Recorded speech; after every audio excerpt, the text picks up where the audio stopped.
जिस माता पिता ने हमको ये शरीर दिया है, जिस माता पिता ने हमको पढ़ा लिखा कर बड़ा किया है, जिस माता पिता ने अपने व्यापार पर लाकर बिठा दिया है, जिस माता पिता ने नौकरी लगवा दी है, जिस माता पिता ने हमें कमाने के लायक बना दिया, उस माता पिता से यह अपेक्षा मत रखना कि पिता मुझको जायदाद का हिस्सा देंगे, मकान में से एक हिस्सा मेरा होगा, जमीन का हिस्सा मुझे मिलेगा, ये टुकड़ा मुझे मिलेगा, ये प्लाट मुझे मिलेगा, मम्मी की रकम मुझे मिलेगी, चूड़ी मिलेगी, अंगूठी मिलेगी, चेन मिलेगी। ये अपेक्षा ना रखें, बल्कि ये अपेक्षा रखें कि हमारे माँ बाप जब तक जिंदा हैं इनकी कैसे सेवा कर लें कि मरते मरते तक आशीर्वाद देकर चले जाए, हमारा जीवन सार्थक। हमें उनसे धन की अपेक्षा नहीं रखना।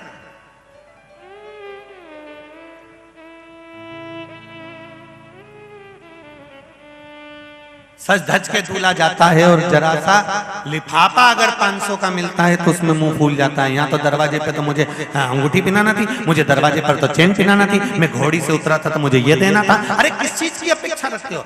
ये विश्वास रखो कि जिस बेटी के साथ तुम्हारा मंगल विवाह हुआ है, जो पिता ने अपनी कन्या का कन्यादान तुम्हारे साथ किया है, अगर ये बेटी का चरण श्रेष्ठ होगा, ये बेटी का चरण ठीक होगा, तो ये निश्चित है तेरे गले में चेन एक नहीं, तेरे गले में तो 4 या 6 चेन पड़ी रहेगी, अगर बेटी का चरण अच्छा। आप विश्वास के साथ लाओ तो सही उस बेटी को। हम अपेक्षा रख रहे हैं, हम एक ही ग्राहक पर बार बार अपेक्षा रख रहे हैं। ग्राहक आया है, 10 रुपए की चीज को 50 रुपए में बेच दूंगा। एक बार आप अपेक्षा रखकर काट लीजिए, अगली बार नहीं आएगा। अब थोड़ा बढ़ा कर लेंगे, आपको मिल जाएगा, कोई दिक्कत नहीं है। ज्यादा की अपेक्षा रखेंगे तो डूब जाएंगे। अपेक्षा रखो तो परमात्मा से कि नाता एक राम जी से दूजा नाता तोड़ दे, और रिश्ता एक श्याम जी से दूजा रिश्ता छोड़ दे। साधु संगे राम रंगे अंग अंग रंगिए, जाई विधि राखे भोले ताई विधि रही। जैसा मेरा बाबा रखे वैसा पर रहिए, पर अपेक्षा केवल परमात्मा से, केवल। प्रसूति ने भगवान माता जगत जननी दुर्गा भवानी से निवेदन करा कि मेरे घर में एक बेटी और हो जाए। दक्ष प्रजापति ने निवेदन करा, हे माँ मेरे घर में एक बेटी का जन्म और हो जाए। तो माँ दुर्गा भवानी ने कहा, हे दक्ष प्रजापति, तेरे घर में पहले से 60 कन्याओं का जन्म हो चुका है, 60 कन्याएं तेरे यहाँ जन्म ले चुकी है, और उसके बाद फिर बेटी मांग रहा, उसके बाद फिर बेटी। दक्ष प्रजापति ने दुर्गा भवानी से जो कहा वो शिव महापुराण की कथा ये भीकन गांव में भी कह रही है। दक्ष प्रजापति ने कहा, सुनो माँ देवी, माँ दुर्गा, अच्छे से सुनिए, बेटा एक कुल को तारता है और बेटी 2 कुल को तार देती है, इसलिए मुझे बेटी चाहिए।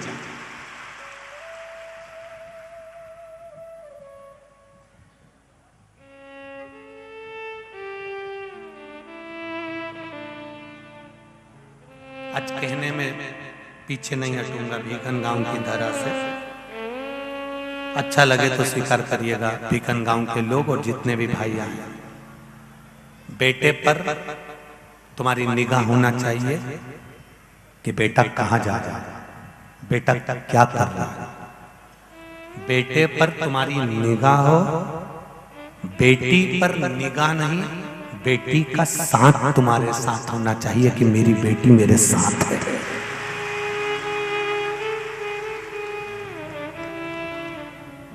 कहां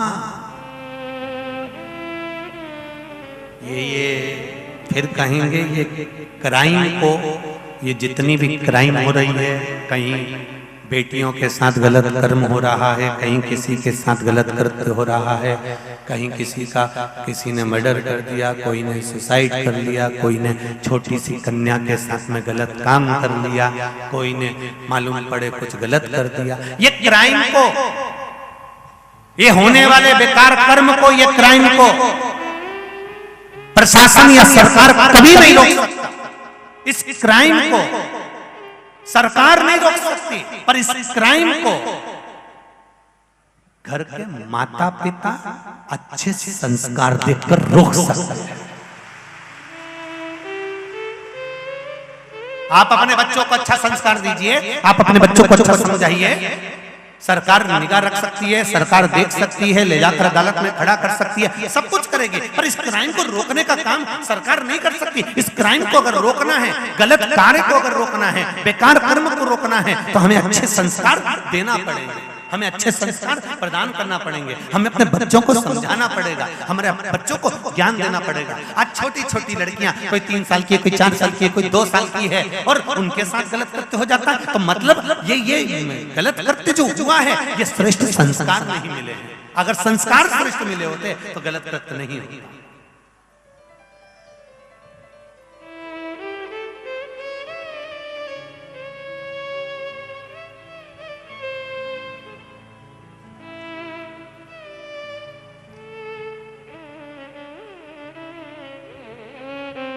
बेटियों की सुरक्षा की जिम्मेदारी खुद बेटियों को भी लेना पड़ेगा।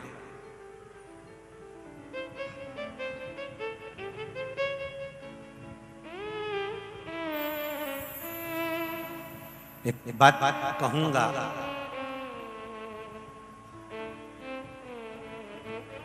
किसी की सामर्थ्यता नहीं हो सकती अगर मेरी बेटी एक बार झांसी की रानी जैसी बनकर सम्मुख में खड़ी हो। किसकी सामर्थ्य? गलत अगर हो रहा है तो हमारी बेटियों को भी आगे बढ़कर खड़े होना पड़ेगा, हमको भी बोल्ड होना पड़ेगा। केवल माता पार्वती घर को नहीं संभाली है, माता पार्वती ने आकर शिव के साथ शक्ति बनकर संसार के भार को अपने हाथों पर धारण भी करा। ये जितने भी माताएं कथा सुनने बैठी हैं, मेरा इनसे निवेदन है, अपने घर में अगर बेटी का जन्म होता है तो उन बेटियों को विद्या के साथ में ये ज्ञान भी प्रदान करें कि बेटा अगर कोई गलत दृष्टि से देख रहा है, गलत दृष्टि से स्पर्श कर रहा है, या गलत दृष्टि से उसका भाव बोलने का है, तो वहां से तुरंत उठकर चल जाए। वैसे तो आजकल के जितने भी स्कूल हैं, पाठशालाएं हैं, जितने भी स्कूल हैं, उसमें बेटियों को समझाया जाता है, बच्चों को सीख दी जाती है, पर हमारा भी फर्ज है, हमारा भी अच्छे संस्कारों से हम क्राइम को रोक सकते हैं, गलत कार्य को हम रोक सकते हैं। और एक बात और अच्छे से सुन लीजिए, जिनके बच्चे व्यसन में पड़े हुए हैं, मदिरा, मांस, जुआ, वैश्यवृत्ति, गलत कर्म में लगे हुए हैं, उनसे भी निवेदन करूंगा, आप प्रतिदिन शिव मंदिर में अगर जाते हो और तुम्हारे घर के बच्चे अगर गलत काम में लगे हुए हैं, तो शंकर जी पे जल चढ़ाने के बाद में अशोक सुंदरी वाली जगह पर जल चढ़ा दो, और जल चढ़ाने के बाद में वही कलश वापिस हाथ में थोड़ा सा पानी रखिए, और जया, विषहरा, शामली बारी, दौतली, देव, शिव जी की 5 कन्याओं का नाम लेकर जल फिर चढ़ा दीजिए। जो कटोरी है जल लाने वाली या छोटे से प्लेट जो भी है, वो उस जगह पर जरूर रखे जहां से जल गिरता है। 3 जगह पर जल चढ़ने के बाद पहले शंकर जी पर चढ़ गया, फिर अशोक सुंदरी पर चढ़ गया, अशोक सुंदरी के बाद में जया, विषहरा, शामली बारी, दौतली, देव का जल शिव जी पर चढ़ गया। वो जल कटोरी में झेल कर अवश्य लेकर आओ, और जो व्यसन में डूबने वाला है बन सके तो उसको पिलाओ, नहीं पीता हो तो मटके में डाल दो, हंडे में डाल दो, कभी तो पानी पिएगा।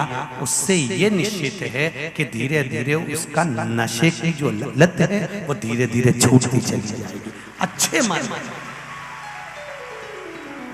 सत्मार्ग की ओर अग्रणी होगा, गलत मार्ग से बचेगा।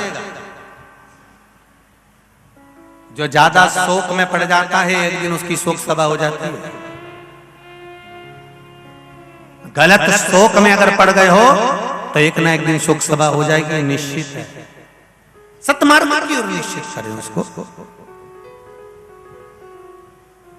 कहा दक्ष प्रजापति ने मुझे एक बेटी और दे दो। क्या करोगे बेटी का? तुम्हारे घर में 60 कन्याओं का पहले जन्म हो चुका है। महाराज एक बेटी का और जन्म हो जाए। क्यों? क्योंकि बेटा एक कुल को तारता है और बेटी 2 कुल को तारती है। मुझे बेटी चाहिए, बस कृपा कर दीजिए। शिव जी ने, भगवान ने दक्ष प्रजापति के सम्मुख में देवी ने कह दिया तुम्हारे घर में बेटी का जन्म होगा। बेटी कहाँ ढूंढने जाऊंगी? माँ कहती है मैं खुद कन्या बनकर तेरे घर में जन्मूंगी। और माँ प्रसूति के गर्भ से सती जन्म ले लेती है।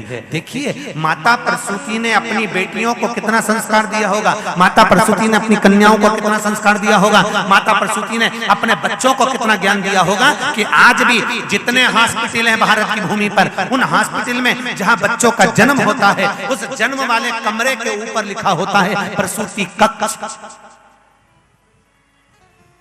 दक्ष प्रजापति की पत्नी का नाम, दक्ष प्रजापति की धर्म पत्नी का नाम, प्रसूति का नाम आज भी हॉस्पिटल के अंदर लिखा होता है प्रसूति कक्ष। क्यों? क्योंकि जो बच्चा जन्म ले वो संस्कारित होना चाहिए, जो बच्चा जन्म ले वो संस्कारवान होना चाहिए। प्रसूति कक्ष का मतलब है प्रसूति ने अपनी कन्याओं को अच्छा ज्ञान दिया, अच्छा संस्कार दिया।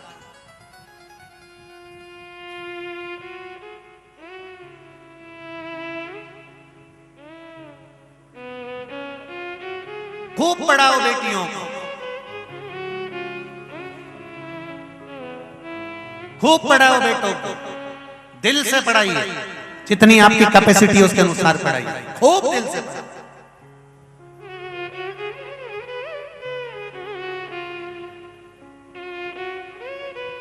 पर बेटा और बेटियों से निवेदन है, जिस माँ बाप ने तुमको बोलना सिखाया है, जब तुम बड़े हो जाओ, कॉलेज पढ़कर आओ, तुम्हारी धर्म पत्नी जगदम्बा तुम्हारे साथ आ जाए, तो निवेदन है जिस माँ बाप ने तुमको बोलना सिखाया है उस माँ बाप को तुम चुप करना मत सिखाना। तुम चुप बैठे रहो। जब बच्चे बड़े हो जाते हैं, कॉलेज पढ़कर आ जाते हैं, विद्याध्ययन कर आ जाते हैं और बहुत ऊंचे पद पर बैठ जाते हैं, साथ में उनके चंद्र घंटा जगदम्बा आ जाती है, तब उनकी वाणी तेज होकर अपने माँ बाप को चुप करने की आदत हो जाती है। तुम चुप रहो, तुम्हें आता नहीं है, तुम्हें मालूम नहीं है, क्यों बीच बीच में बोलते हो? चुप रहो ना, तुम तो आराम से 2 रोटी खाओ, पड़े रहो। तुम क्यों बोलते हो बहू के बीच में? तुम क्यों बोलते हो बेटे के बीच में? ध्यान रखना, जिस माँ बाप ने तुमको बोलना सिखाया उस माँ बाप को अगर तुम चुप रहना सिखाओगे तो आने वाली एक लाइन याद रखना, जैसा किया तूने तेरे सामने मत बुरे कर्म कर, वरना पछताएगा। भगवान की आंखों से तू गाओ गाओ तू बच नहीं पाएगा। जैसा किया तूने तेरे आगे आएगा, जैसा तूने करा है वैसा कर्म का भोग भोगना ही पड़ेगा। इसलिए निवेदन है, तेरा क्या होगा रे कालिया, समझ कुछ नहीं बिगड़ा। मेरा बेटों और बेटियों से भी निवेदन, फुल एंजॉयमेंट जीवन जियो। हम तुमसे ये नहीं कहते कि तुम रोकर जिंदगी जीना। एक जॉब नहीं लगा, दूसरा जॉब की तैयारी करो, दूसरा जॉब नहीं लगा, तीसरा जॉब की तैयारी करो, कंपटीशन एग्जाम की पूर्ण तैयारी करो, खूब पढ़ो और खूब तैयारी करो, पर साथ में भगवान शिव पर विश्वास करो, भगवान शंकर पर भरोसा रखो, दृढ़ता रखो।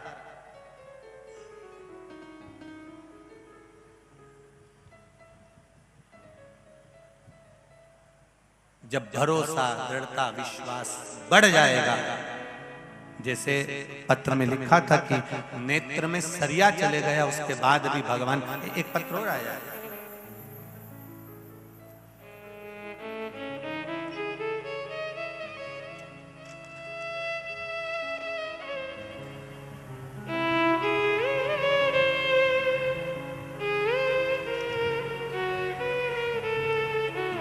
मैं मंजू मनोज जायसवाल, सेंधवा, जिला बड़वानी से हूँ। कहीं बैठी हो तो हाथ हिलाइएगा, जहाँ कहीं भी बैठे हो।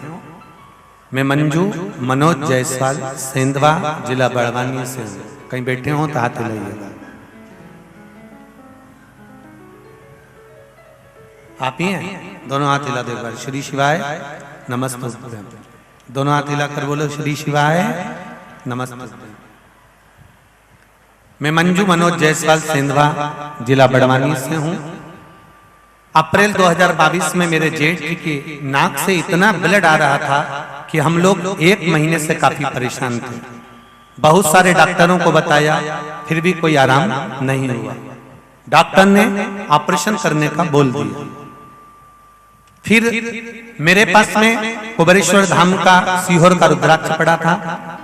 रुद्राक्ष दिया और उस रुद्राक्ष का पानी पिलाने को बोला। रुद्राक्ष के पानी की महिमा ऐसी रही गुरुजी कि भोले बाबा की कृपा से वो ठीक हो गए और ऑपरेशन नहीं कराना पड़ा। हम बाबा को धूप लगाने के लिए आए हैं। श्री शिवाय नमस्ते। अब ठीक है वो? ऑपरेशन तो नहीं कराया ना? ठीक हो गए? श्री शिवाय। अच्छा, साथ में आई हैं वो भी। श्री शिवाय नमस्ते। हर हर। बैठिए। शिव कृपा।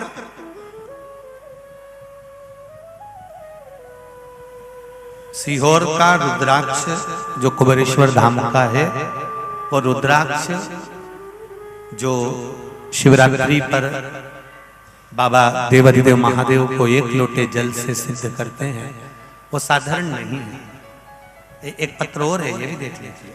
उसी रुद्राक्ष का वर्णन देखिए।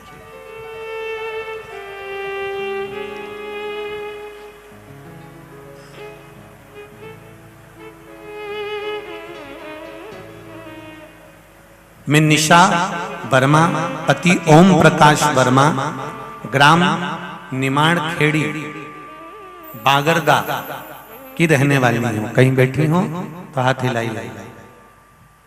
जहां कहीं बैठी हो हाथ हिलाइएगा।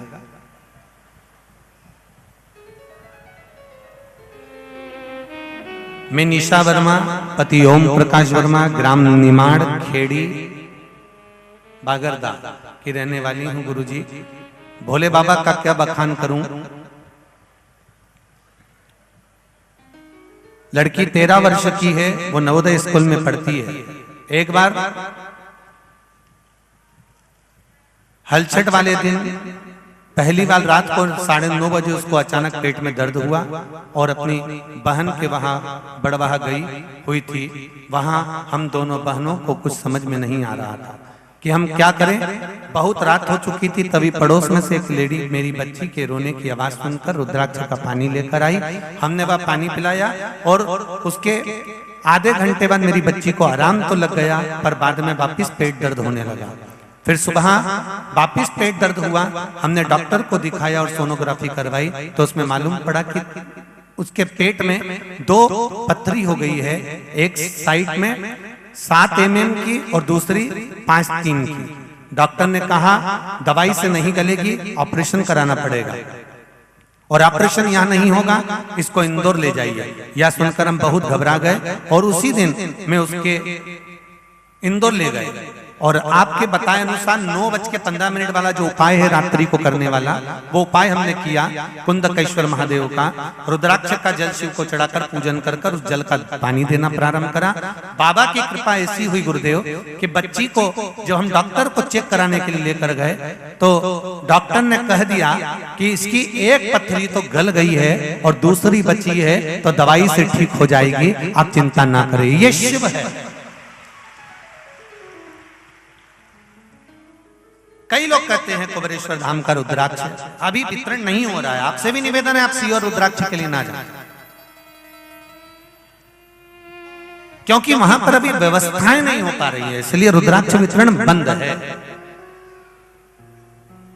और प्रयास करेंगे जितना जल्दी हो सके। वैसे तो हमको लगता है कि अब रुद्राक्ष वितरण, अब तो अगला रुद्राक्ष उत्सव आ जाएगा शिवरात्रि के टाइम, तो प्रयास करेंगे अगर अभी नहीं मिल पाया तो रुद्राक्ष उत्सव तक मिले। पर रुद्राक्ष साधारण नहीं है। रुद्राक्ष किडनी हो, लीवर हो, कैंसर हो, ब्लड प्रेशर हो, शुगर हो, पथरी हो, सबके लिए रुद्राक्ष का स्मरण हो। मना नहीं है, पर थोड़ी व्यवस्थाएं नहीं हो पा रही ना, इसलिए आप लोगों को वितरण नहीं हो पा रहा। होगा तब ऐसे ही व्यासपीठ से आप लोगों को सूचना दे दी जाएगी कि इस तारीख से इस तारीख तक बट रहा है, आप आओ।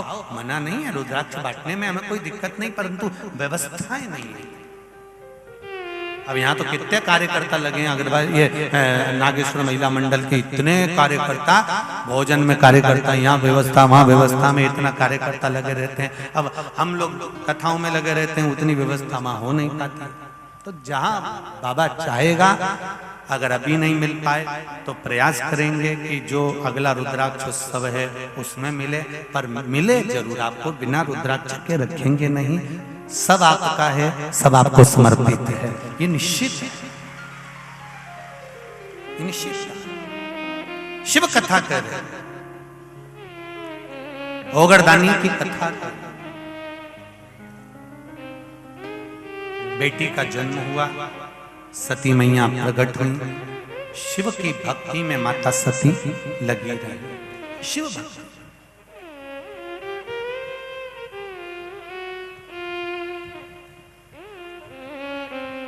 और होना चाहिए भगवान की भक्ति में। जितना डूब सकते हो उतना डूबो, जितना डूब सकते हो।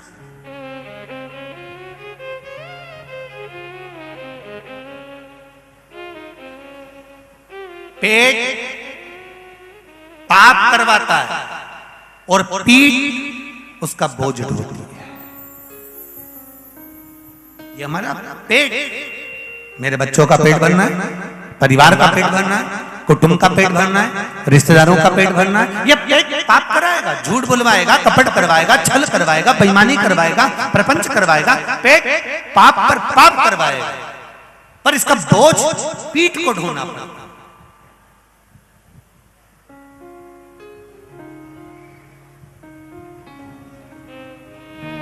परशु महापुराण की कथा एक बड़े सुंदर संवाद कहती है।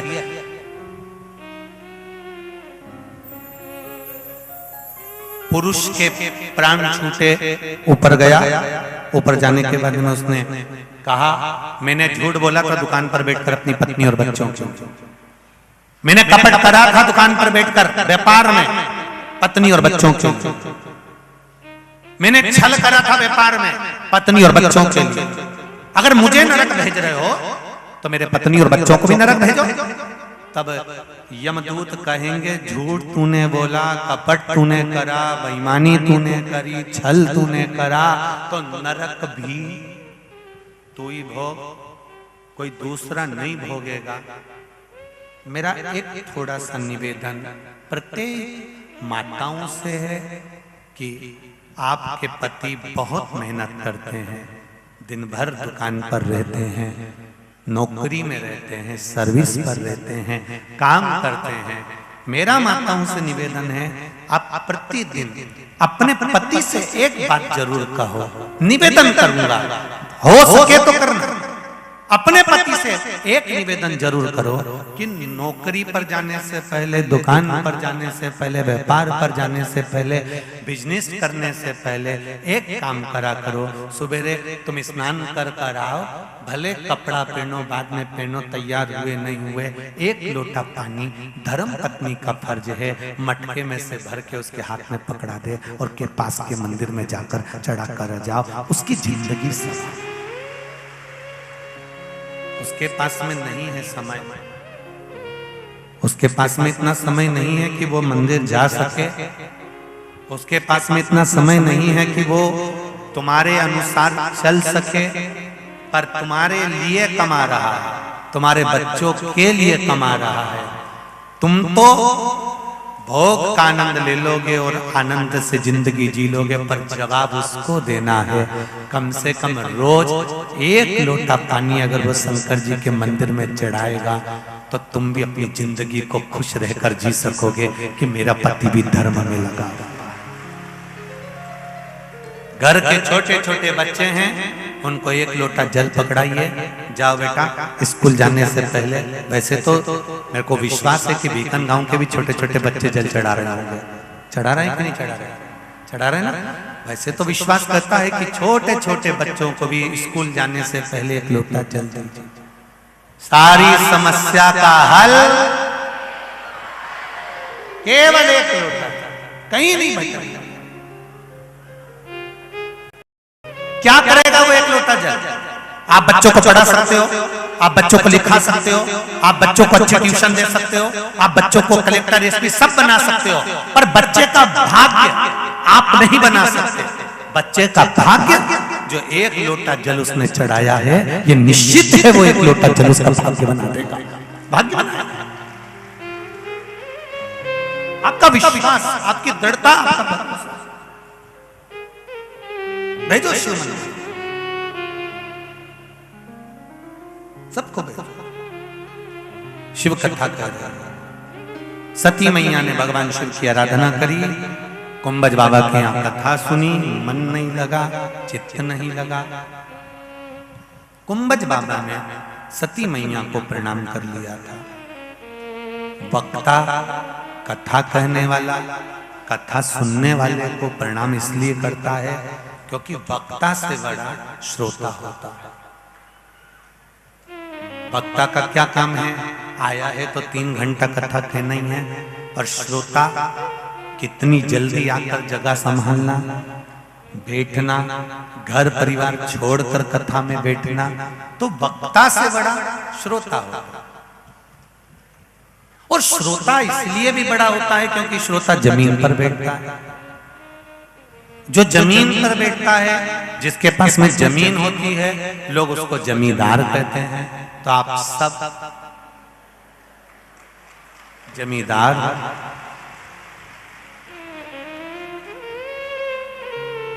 और कथा बचने वाला ये 4 पाए की चौकी पर बैठता है, इसलिए वो चौकीदार कहलाता है।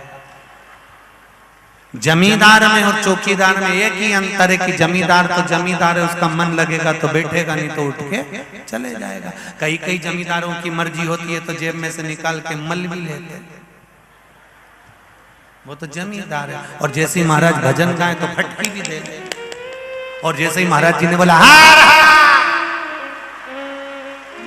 तो वो तो जमींदार है। जमींदार तो कुछ भी कर सकता है, पर चौकीदार एक जैसा बैठा है तो बैठा ही है। अब जमींदार का मन बैठे तो बैठे, नहीं बैठे तो नहीं बैठे। तो चौकीदार से बड़ा होता है जमींदार। और राष्ट्र के 2 चौकीदार हैं, एक भारत की बॉर्डर पर बैठे हथगोले बंदूक लेकर भारत की भूमि की रक्षा कर रहे हैं, और एक भारत के चौकीदार, भारत के संत साधु कथाकार जो भारत की सभ्यता और संस्कृति की रक्षा कर रहा है। ये भी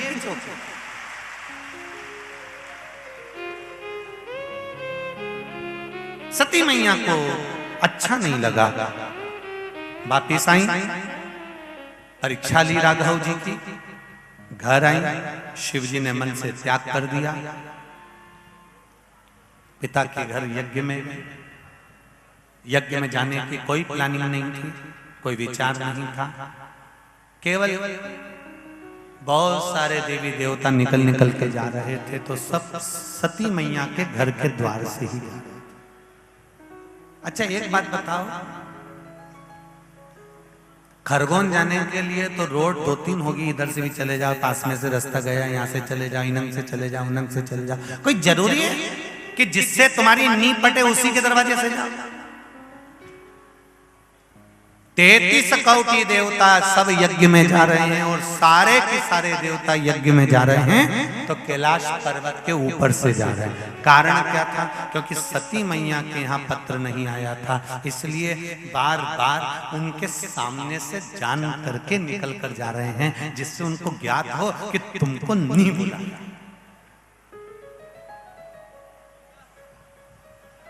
कई माताओं की आदत रहती है, आगे बैठती हैं, पास बना होता है तो 25 बार दिखाती है।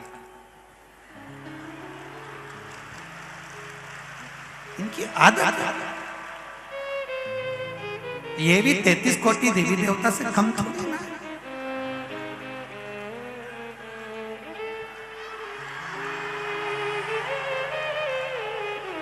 जय हो, समझ गया हो, समझ गए। वो पास टंगा है तुम्हारे पास में, बैठने के लिए व्यवस्था दी है, मना नहीं है, पर ये जरूरी है कि यही टांगा पड़े तो फिर दिखाए, फिर अंदर जाए, कोई जरूरी है क्यों दिखाए? शंभु शिव जी के मना करने पर भी यज्ञ में पहुंच गए और सती मैया यज्ञ में पहुंची। सबका स्थान था पर अपने पति का कोई स्थान नहीं देखा।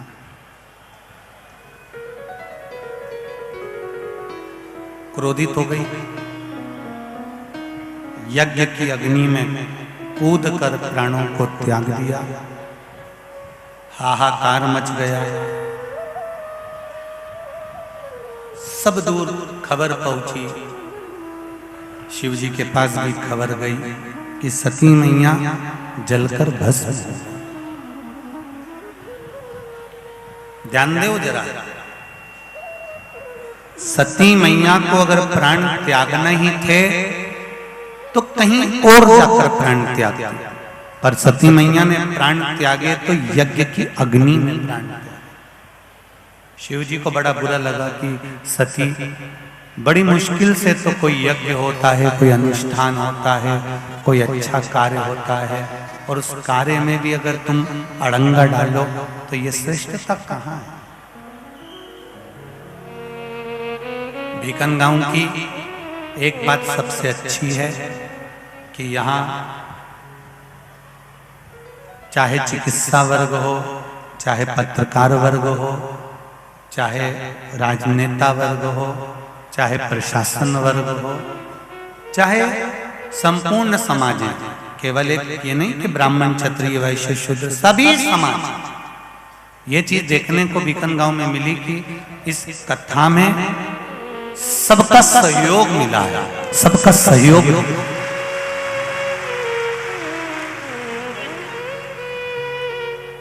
और सबसे ज्यादा सहयोग जिनके हाथ में कलम दी गई है पत्रकारिता की, एक एक पत्रकार बंधु ने अपनी कलम का सही उपयोग करा है, उसके लिए एक बार जोरदार ताली बजाएं सभी पत्रकार बंधु। अपनी कलम का सदुपयोग कर और लिखा, चाहे वो किसी भी वर्ग का हो, सबका प्रेम, सबका वात्सल्यता, सबकी करुणता देखिए।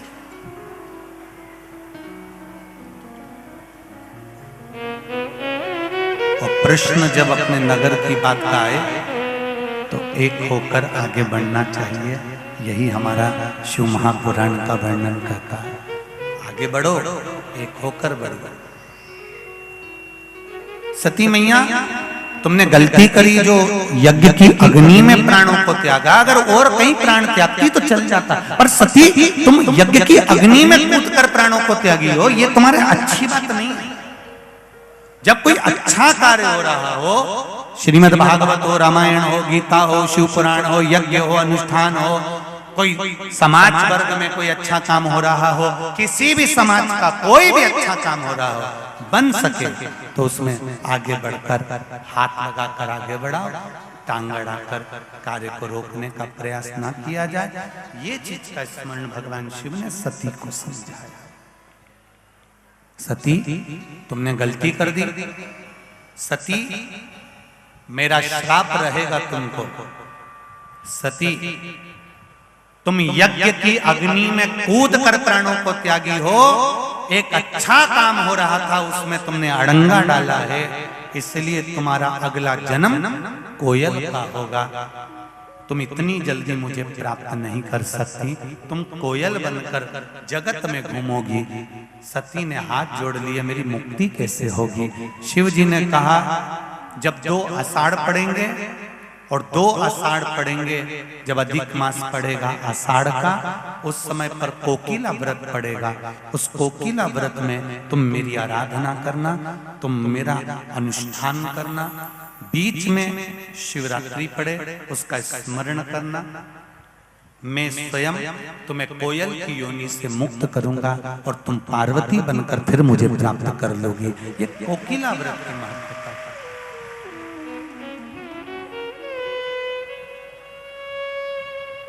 शिव कृपा,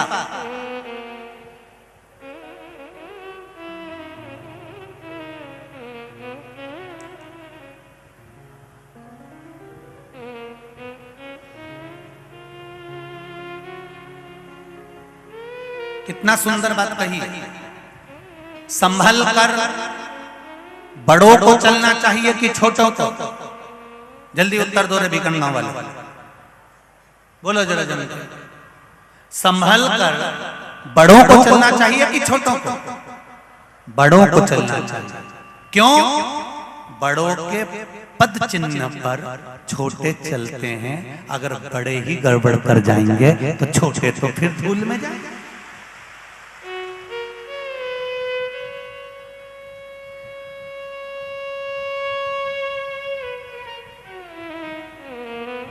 जितनी बात कहकर बड़े बड़े कथाकार, बड़े बड़े संत, साधु, सन्यासी, तपस्वी, साधक, उपासक, बड़े बड़े सिंहासन पर बैठने वाले जितनी बड़ी बड़ी बात कहते हैं, सबसे पहले जनता को संवारने से पहले, भक्तों को संवारने से पहले बड़े संभल कर चलेंगे तो छोटे खुद समझ जाएंगे। जितना कहो पहले अपने ऊपर भी अमल करो, तब दूसरे को ज्ञान प्रदान करो। पहले समझने की जरूरत अपने को है, पहले बड़ों को समझने की जरूरत है कि हम कैसे संभल कर चलते। आज ज्ञान देने के लिए तो कोई भी ज्ञान दे देगा साहब तुमको कि तुम ऐसा करो वैसा करो, पर खुद को भी तो करना पड़ेगा। आप अगर मंत्र जाप कर रहे हो तो दूसरे से कह सकते हो कि श्री शिवाय नमस्तुभ्यम मंत्र के जाप का फल क्या है? जिसने जपा होगा उसने कहा होगा। आप जपोगे तो ही तो कह सकोगे। एक भिकनगांव की बेटी ने पत्र लिखा, देखिए। मैं भुवनेश्वरी चौहान, रहवासी भिकनगांव। कहीं बेटी हो भुवनेश्वरी जी? आप ही हैं? श्री शिवाय नमस्तुभ्यम। मैं भुवनेश्वरी चौहान, रहवासी भिकनगांव की हूँ। आपकी कथा निरंतर सुन रही हूँ, मंदिर भी जाती हूँ, एक लोटा जल भी चढ़ाती हूँ। गुरुजी, मेरे चाचा जी भोपाल में हॉस्पिटल में वेंटिलेटर पर 20 दिन से हैं। मेरी मम्मी और मैंने पहले दिन जब शिव महापुराण की कथा यहाँ चालू हुई भिकनगांव में, तो हम एक ही बात लेकर बैठे कि गुरुजी कहते हैं कि 3 महीने में रिजल्ट आता है, सही बाबा सुनता है। तो बाबा 3 महीने तो बहुत दूर है, मेरे चाचा जी की तबीयत खराब है। मैं पहले दिन कथा में बैठी हूँ और चाहती हूँ कि इसका रिजल्ट आए। और पहले दिन की कथा सुनते समय बाबा से प्रार्थना करी, और पहले दिन की कथा सुनकर मैं घर पर जाकर पहुंचे और मेरे बड़े पापा को फोन किया, तो बड़े पापा ने कह दिया कि चाचा जी को वेंटिलेटर से हटा दिया गया है।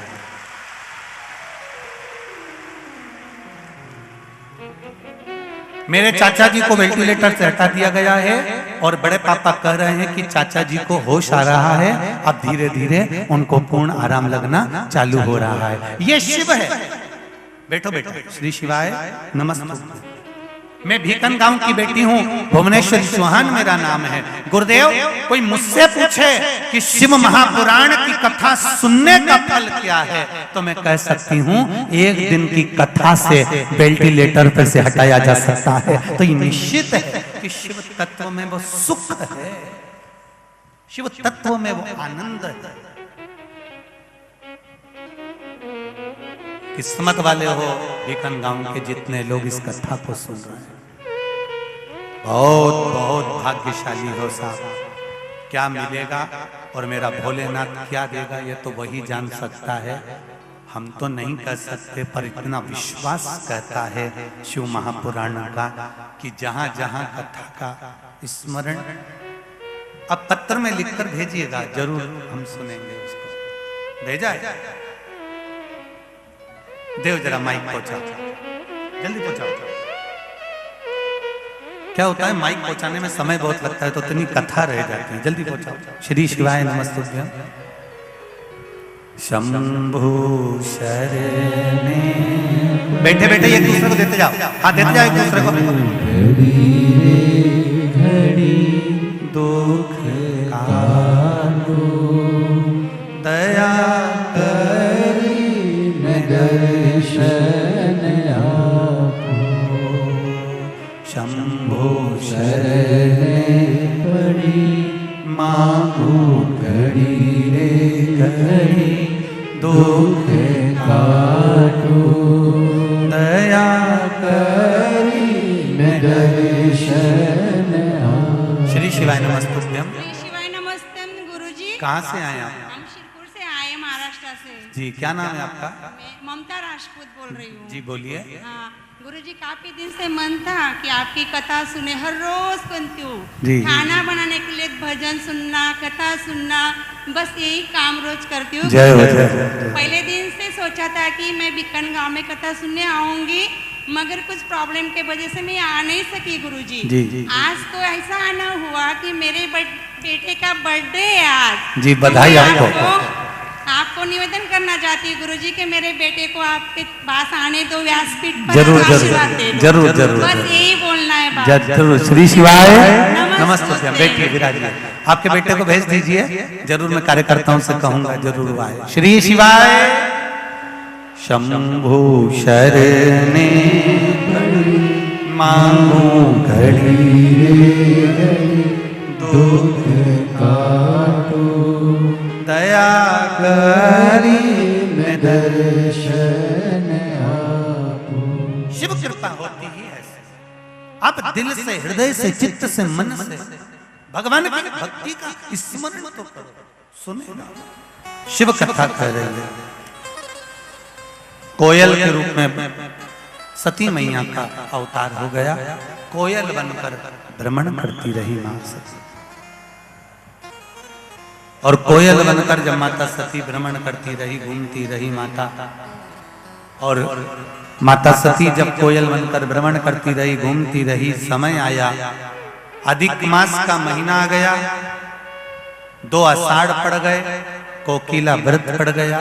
और कोकिला व्रत जब 2 आषाढ़ पड़े, तब शिव जी की आराधना में सती मां डूब गई। शिव आराधना में डूब गई। और शंकर भगवान की आराधना में सती मां जब डूबी, कहते हैं कोयल क्या आराधना कर सकती है? जरा समझिएगा, जितने भी भक्त यहाँ कथा सुन रहे हो, जितने टीवी पर सुन रहे हो और जितने मोबाइल पर सुन रहे हो, एक पक्षी क्या आराधना कर सकता है? कोयल ने क्या आराधना करी? अपनी चोंच में जल को भरा और वो जल लेकर शिव जी के मंदिर तक पहुंची है। पंख पर जल लगाकर शंकर को समर्पित करने पहुंची है। पंख पर जल।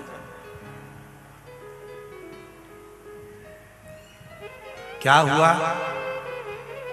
अधिक मास के अंतर्गत बड़े भाव से जब शिव की भक्ति का रस तत्व प्राप्त हुआ, तब भगवान शंकर ने कोयल की योनि से मुक्त कर दिया सती को। और सती मैया हिमालय राज के घर में मैनावती के यहाँ प्रेम से पार्वती के नाम से विख्यात हो गई। बोल पार्वती माता की। पार्वती के रूप में उनका जन्म। पितरों की कन्याएं। कई लोग कहते हैं पितृदोष समाप्त करने का सही तरीका कौन सा है? तो शिव महापुराण की कथा कहती है, आप जब शंकर भगवान पर 1 लोटा जल चढ़ाते हो, जलाधारी के रूप में, पीठिका के रूप में पार्वती जी के हस्त कमल पर शिवलिंग रखा हुआ है, तो ये माता पार्वती जी का जो हस्त कमल है, शिव जी का चढ़ा हुआ जल जब पार्वती जी पर जाता है, तो घर में कैसा भी पितृदोष हो समाप्त हो ही जाता है। पितृदोष की समाप्ति।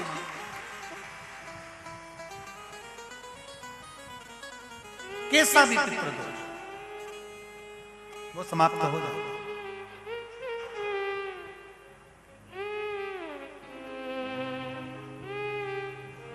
माता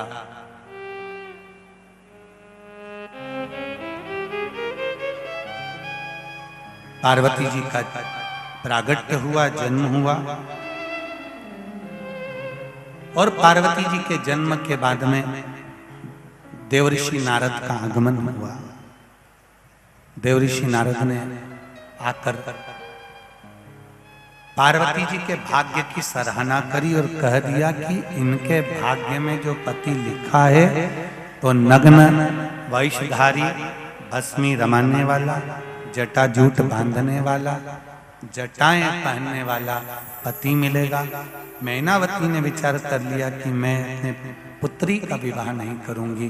तब देवऋषि नारद ने समझाया, अगर ये सारे अवगुण किसी गुणवान व्यक्ति में हो तो आपको विवाह करने में पीछे नहीं हटना चाहिए।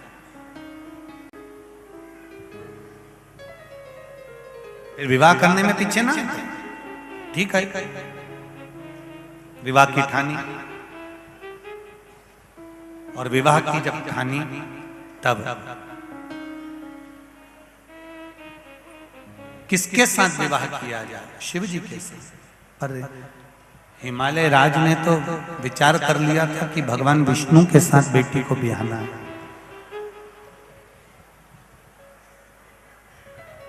भगवान विष्णु के साथ बेटी को ब्याहना, ये विचार करा। अब कोई भी एक पिता होगा बेटी के विवाह के लिए ये विचार करता है कि जब भी इसका विवाह हो तो अच्छे परिवार में, अच्छे घर में, अच्छे कुल में हो। मुक्ति और मोक्ष में एक अंतर है। मुक्ति पाने के बाद में आप एक योनि से छूट जाओगे और दूसरी योनि में चले जाओगे, अर्थात एक योनि से मुक्त हो गए, दूसरी योनि में चले गए, दूसरी योनि से मुक्त हुए, तीसरी योनि में चले गए, तीसरी योनि से मुक्त हुए, चौथी योनि में चले गए। इसको मुक्ति कहा गया, इसको मुक्त होना कहा गया। और मोक्ष का मतलब होता है कि भगवान की इतनी भक्ति कर ली, शिव महापुराण की कथा को इतना श्रवण कर लिया, भगवान की अविरल भक्ति को इतना सुन लिया, इतना धारण कर लिया कि फिर वापिस मृत्यु लोक में जन्म ही नहीं हुआ। उसको मोक्ष कहते हैं, उसको मोक्ष कहते हैं।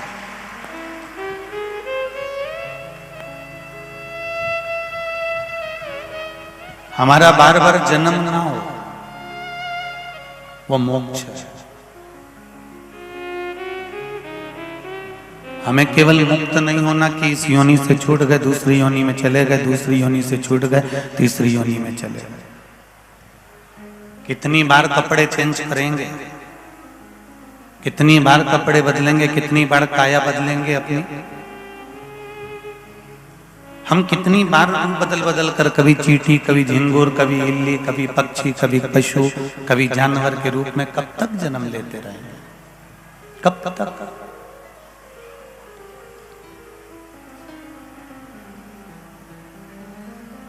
एक भगवान से भी निवेदन करना कि अब हमको फिर जन्म नहीं चाहिए, और अगर जन्म देना ही है तुझको तो इतनी कृपा जरूर करना कि हमें अगला जन्म अगर वापस मिले तो शिव महापुराण की कथा जरूर मिले। इतनी कृपा। हम भटके ना, हमारा मार्ग भटकना नहीं चाहिए, हमारा मार्ग निश्चित होना चाहिए।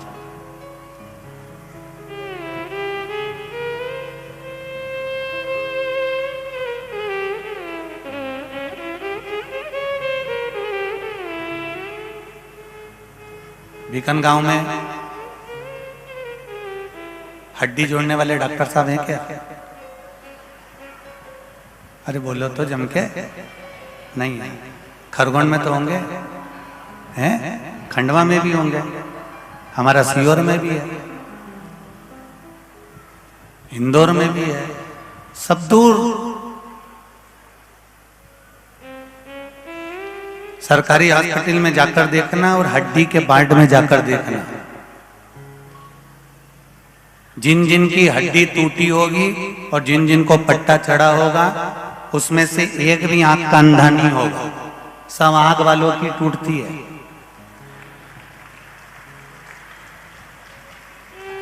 कभी किसी आंख के अंधे की हड्डी टूटी देख लो तो बता देना, हड्डी वाले के यहाँ आंख वाले की हड्डी टूटा हुआ पड़ा होगा, अंधा व्यक्ति नहीं, क्योंकि अंधा व्यक्ति जब भी चलता है संभल कर चलता है और आंख वाला कहीं पे भी कूद पड़ता है।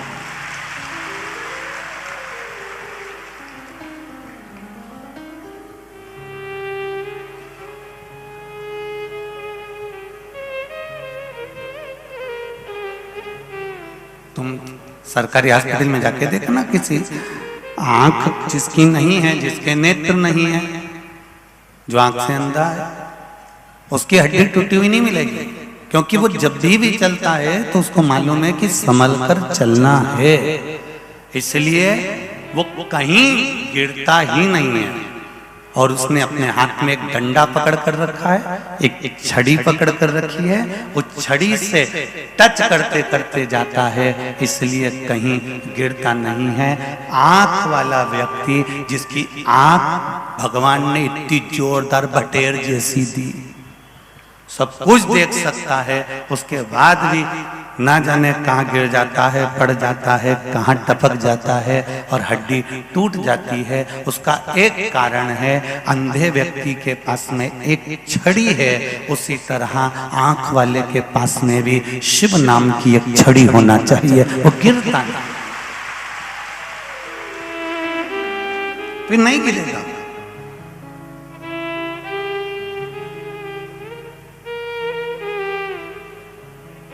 और वो विश्वास की छड़ी, वो भरोसे की छड़ी, वो दृढ़ता की छड़ी जब आपके हाथ में होगी तो ये निश्चित है कि आप भटकोगे नहीं।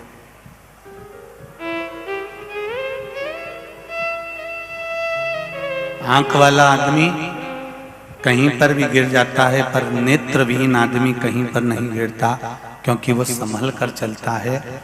दुनिया में ऐसे ना जाने कितने आंख वाले बैठे हैं जिनको दिखता है कि ये मेरे राम है, ये मेरे कृष्ण है, ये मेरा वेद है, ये मेरा पुराण है, ये मेरा शास्त्र है, और मैं सनातन हिंदू धर्म में, सनातन धर्म में पैदा हुआ हूं, उसको आंख से दिख रहा है। इसके बाद भी वो ना जाने कहां हड्डी तोड़ के कौन से धर्म में प्रवेश कर जाता है।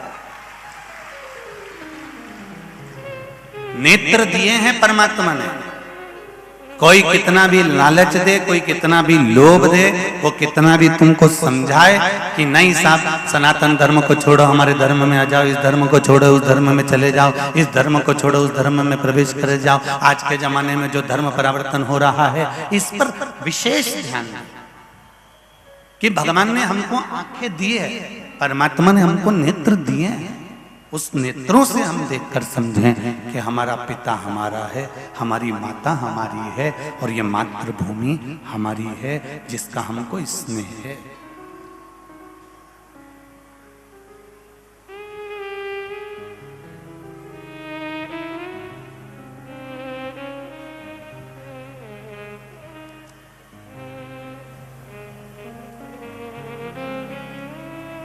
दूसरे देश में जन्म लोगे तो तुम भाग्यशाली कहलाओगे कि नहीं कहलाओगे मालूम नहीं है, पर शिव महापुराण की कथा कहती है भारत की भूमि पर एक व्यक्ति गरीब से गरीब भी अगर जन्म लेता है तो वो भाग्यशाली ही कहलाता है, साधारण नहीं कहलाता।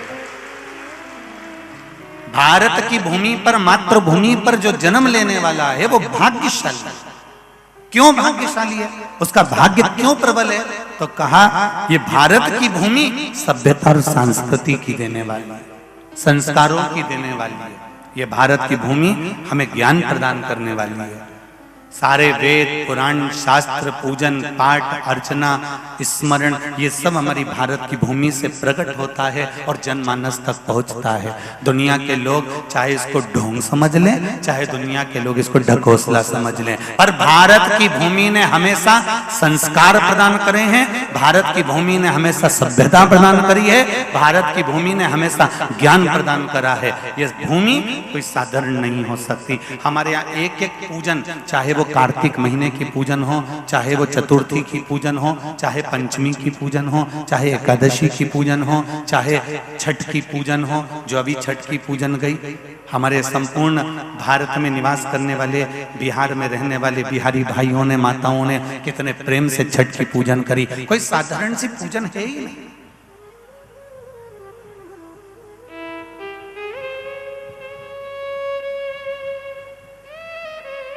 आंवला नवमी का पूजन किया, एकादशी का पूजन किया, बैकुंठ चतुर्दशी का पूजन है, कार्तिक का महीने का, फिर मकर संक्रांति। ये हमारे भारत की भूमि ने हमको दिया है, हमारे वेद और पुराणों ने, हमारे शास्त्रों ने हमको दिया है।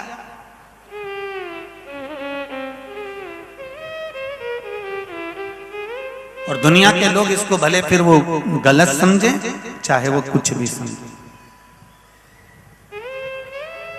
कितना विचित्र मानव का शरीर है। पाप जवानी में करते हो और पुण्य बुढ़ापे में करते हो। पाप कब करते हो? बोलो बोलो, जम के बोलो, अच्छे से बोलो, जरा जम के। पाप जवानी में करते हो और पुण्य, बोलो बोलो, बुढ़ापे में। जब बुढ़ापा आ जाता है तब पुण्य करने का मन में आता है। छोरा मुझे कथा में छोड़िया, तो छोरा भी ऐसा, शरीर चलेगा नहीं, मां रेन दे, तू कथा में जाके क्या करेगी? बहुत दूर गाड़ी रोकना पड़ती है, फिर मां से पैदल पैदल चलना पड़ता है। और वही छोरा जब पत्नी को घुमाने ले गया और चाट की दुकान गली के अंदर, और पत्नी के मैं तो ऊके यहीं की खाऊंगी, और गाड़ी खड़ी करी वहां, और पत्नी को फिर लेकर गया वो चाट की दुकान पर, चाट खिलाई।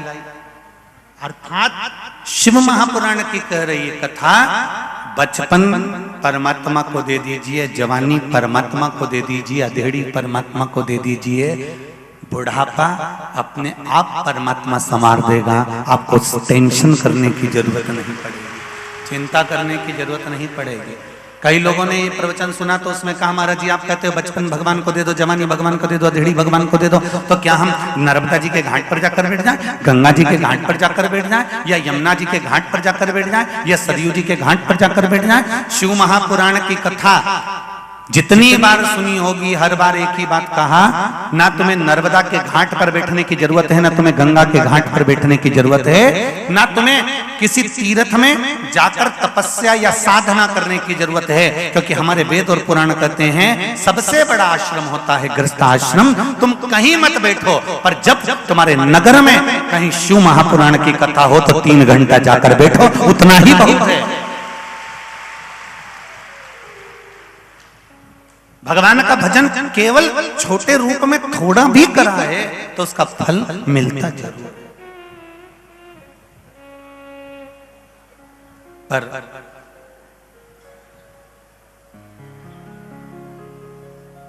हमारी आधे से ज्यादा जिंदगी तो दूसरों के ऐब निकालने में निकल जाती है। उसने ये कर दिया, उसने वो बोल दिया। कई ये महिला मंडल भी कथा कर रही है ना, नागेश्वर मंदिर महिला मंडल, तो ये भले कथा कर रही है, इसमें से भी थोड़ी ना थोड़ी, भले सबका मुंडा नहीं फूले, पर 2-4 तो ऐसी होगी धनवंतरी देवी। ऐसा नहीं हो सकता कि नहीं हो, और नीवी हो सकता है नागेश्वर महिला मंडल है तो उसने सोचा होगा कि नीरी अपने को मुंडा नहीं फुलाना, क्योंकि सियोर वाला महाराज कहता है जो भगवान की कथा में मुंह सड़ाता है बाद में उसका मुंह पूरा ही सड़ जाता है। तो इसलिए अपने को नहीं सड़ाना, अपने को ना तो मुंह बनाना है ना मुंह सड़ाना। तो अपने को क्या करना है, तो कि नागेश्वर महिला मंडल जितनी जोरदार तरीके से कथा करा रही है ऐसी अपन आनंद से कथा में अग्रण्य हो जाए, बस बहुत। अब चाहिए क्या। और धन्यवाद नागेश्वर महिला मंडल को, एक महिला मंडल होकर पूरे भीकन गांव के एक बच्चे ने, एक व्यक्ति ने, एक माताओं ने, बहुओं ने इस शिव महापुराण को संजोया है। और वास्तवता है इतनी सुंदर व्यवस्था नागेश्वर महिला मंडल ने करी है। बहुत बहुत साधुवाद आपका। और सबसे ज्यादा खुशी की बात तो ये है कि हमारी आदत है थोड़ा सा, हम जितने भी भक्त यहाँ रात को लगभग 18 से 20 हजार लोग यहाँ रात्रि को रुकते हैं।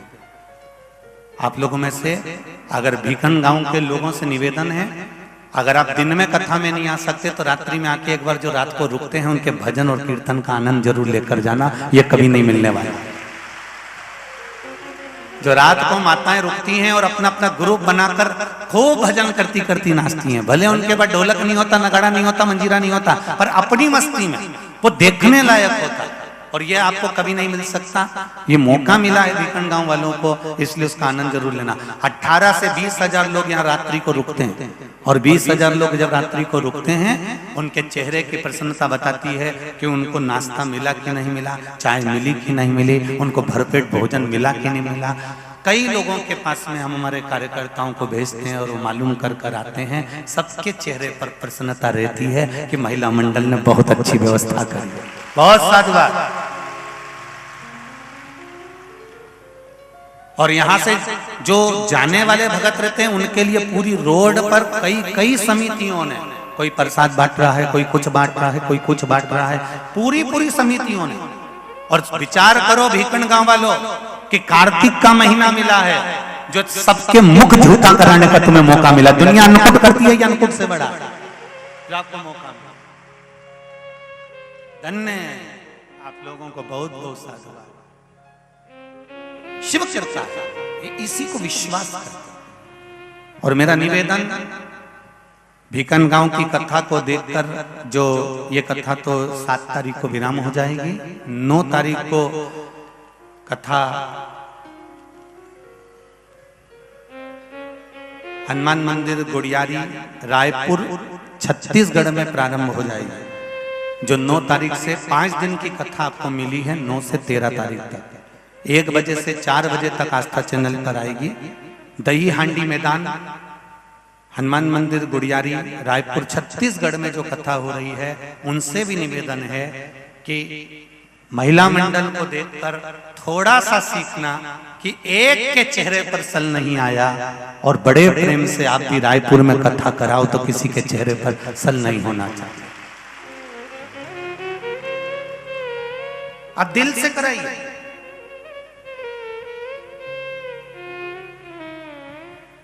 आप हृदय से कराओ, और इस हृदय के साथ में भगवान को जोड़कर इस कथा का रस तत्व धारण करें। धन से कभी कथा नहीं हो सकती। कथा जैसे महिला मंडल ने, नागेश्वर महिला मंडल ने दिल से कराई है, और धन से नहीं। ये महिला मंडल बैठी है, आप महिला मंडल से कभी भी भीकन गांव आकर पूछ सकते हैं कि सीहोर वाले गुरुजी ने 25 लाख, 50 लाख, 30 लाख, 20 लाख, 10 लाख, 11 लाख, 15 लाख, 40 लाख, 30 लाख कुछ मंगा हो, तो ये महिला मंडल की एक सदस्य में से कोई तो तुमको जिंदगी में बता देगी कि सीहोर वाला महाराज ने इतना मंगा था। दिल से करिए कथा, हृदय से करिए कथा, चित्त से करिए कथा, और जितना दिल लुटा सकते हो। फिर कहेंगे ऑफिस दिल्ली में रखिए, और घर प्रत्येक मनुष्य के दिल में रखिए। बस इतना स्मरण आपको यह, प्रत्येक मनुष्य के दिल में। ऑफिस भले दिल्ली में हो, और आपका घर प्रत्येक मनुष्य के दिल में होना चाहिए। प्रत्येक मनुष्य चित्त धारण करो, भजन धारण करो। फिर ये मानव की देह नहीं मिलने वाली, बड़ी मुश्किल से मिली। और कार्तिक महीने में ये नागेश्वर महिला मंडल ने जो कथा का आयोजन करा है, इसका सार तत्व केवल इतना है कि कार्तिक महत्व का भी लाभ इनकी जिंदगी में इनको प्राप्त हो, इनका जीवन सार्थक हो। और एक महिला मंडल के साथ में जो ये पूरे जजमानों की टीम जुड़ी है, चाहे वो 150 हो, 200 हो, 40 हो, 50 हो, मैं सभी जजमानों को नमन करता हूँ, आपकी दृढ़ता को नमन करता हूँ, जो आपने महिला मंडल को खंबे के रूप में खड़े होकर सहयोग प्रदान करा और ये कार्यक्रम आयोजित करने के लिए अग्रणी रहे।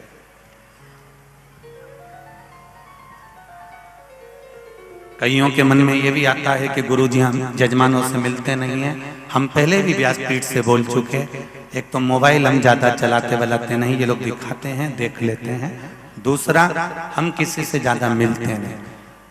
हम आपसे मिलने के लिए मना नहीं रहती, पर माताएं चरण छूती हैं, वो हम लोगों को प्रिय नहीं है। हमारा निवेदन केवल इतना सा है कि घर की माताएं अपने पति के चरण छुएं या अपने घर के माता पिता के चरण छुएं, बाकी के किसी के ना छुएं, किसी के नहीं। अब दूर से हमारे राजपूताना समाज की माताएं दूर से खम्मा गणी कर लेती हैं और उनका दूर से जो परिणाम होता है वो हमको बहुत प्रिय है कि आप दूर से नमन करो तो उसका एक आनंद दूसरा है। पर चरण ना छुए, कोई भी हो, चाहे वो सियोर वाला महाराज नहीं हो, चाहे कोई भी हो, आप अपने पति के चरण छुओ। 2-3 नियम माताओं के बड़े विचित्र हैं, उसको अपनी जिंदगी में धारण करना चाहिए। पहला नियम है कि नारी जब भी सोए तो उसके सोने की जगह पर अगर जमीन पर भी सो रही है तो उस पर या तो दरी बिछी हो, आसन बिछा हो, कोई गदड़ी बिछी हो, कुछ भी बिछा हो, साधारण एकदम भूमि पर नारी को नहीं सोना चाहिए, ये शास्त्र रीति कहती है। अगर अखंड सौभाग्य लेकर नारी को अपना अखंड सौभाग्य लेकर जाना है, पति के कंधे पर जाना है, तो नारी को सुहागवती होकर कभी भी साधारण जमीन पर एकदम नहीं पसरना चाहिए, सोना नहीं चाहिए। कोई दरी बिछी हो, आसन बिछा हो, कम्बल बिछा हो, कोई कालीन बिछा हो, कोई फर्श बिछा हो, भले पतले से पतला बिछा हो, उस पर सो जाओ। पर जरूरी नहीं कि गद्दा ही होना चाहिए या गादी होना चाहिए, पर जमीन पर एकदम नहीं सो। कुछ नियम है हमारे यहाँ अखंड सौभाग्यवती माताओं के, वो नियम याद आ।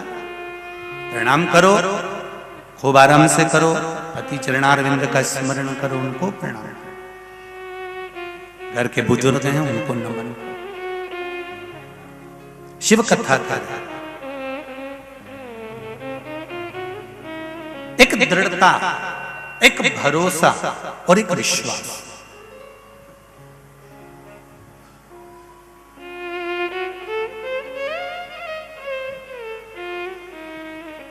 और जब दृढ़ता, भरोसा और विश्वास ये प्रबल हो जाता तो शिव मिल जाता। शंकर को मिलने में देरी नहीं लगती।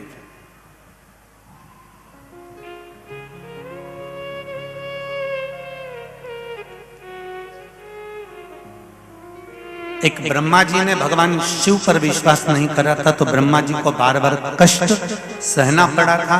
उनका शीश कट गया था, गौ माता को श्राप लग गया था, केतकी के फूल को श्राप लग गया था। एक बार अगर ब्रह्मा जी विश्वास रख लेते शंकर भगवान पर तो जनमानस के कल्याण के लिए ना जाने कितनी कृपा हो जाती। पर विश्वास केंद्रित नहीं हो पाए। हम आपसे भी कहेंगे, एक लोटा जल आप शिव जी को चढ़ाने के लिए अगर जा रहे हो, आपके भीतर अगर विश्वास है तो शंकर भगवान को जल चढ़ाना। वो जल तुमने चढ़ाया तो ये निश्चित है कि 3 महीना भी नहीं लगेगा और बाबा आपका हाथ पकड़ लेगा, ये निश्चित था। आप विश्वास के बल पर चढ़ाइए, आप भरोसे के बल पर चढ़ाइए, आप दृढ़ता के बल पर चढ़ाइए।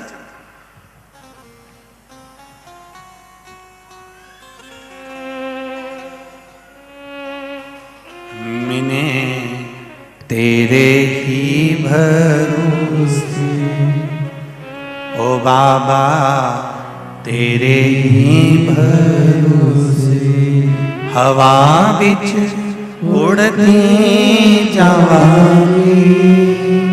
बाबा डोर हतो छड़ी नाम में कटी जावांगी। भोले मैं तेरी पतंग, शंभो मैं तेरी पतंग, हवा बिच उड़ती जावांगी। बाबा डोर हटो छड़ी लाभ में कटी जावांगी। परमात्मा पर छोड़कर आप इंसान से लड़ सकते हो, आप मनुष्य से लड़ सकते हो, आप अपने परिवार से लड़ सकते हो, आप अपने भाई से लड़ सकते हो, आप अपनी पत्नी से लड़ सकते हो, आप अपने परिवार कुटुंब वालों से लड़ सकते हो, आप अपने रिश्तेदारों से लड़ सकते हो, आप अपने पड़ोसियों से लड़ सकते हो, आप अपने व्यापारियों से लड़ सकते हो।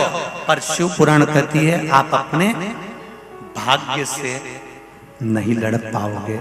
जो लिखा है किस्मत में वो भोगना ही पड़ता।